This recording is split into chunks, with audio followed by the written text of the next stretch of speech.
Hi everyone, today with me I have this gorgeous tabletop fire pit in this gray marble color. I absolutely love both of the options that they have. They also have this one in white and it is absolutely stunning. It is quite heavy, so you do want to be careful, and it is such a nice and sweet design. Now the inside has this metal cup right here which you fill with the liquid you will use to light the fire. Now the manual is very clear on how to set it up. They even have videos as well for you to use to assemble this correctly, and you want to make sure that you're doing it right because you don't want to play with fire. So do not use gasoline. This is a liquid fuel that's going to go in here, and they recommend using 70% isopropyl alcohol, which is what I will use in this video. Do note that they do send you these decorative fire glass to put around the rim as well, and of course the marble lid to close out the fire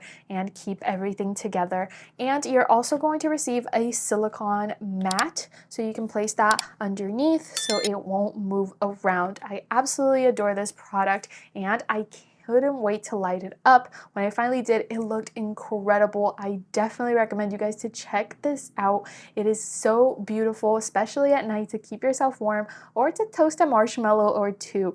It is incredibly gorgeous, and you're definitely going to want this on top of your table. Check it out on Amazon. You're not going to regret it because it's just absolutely impeccable.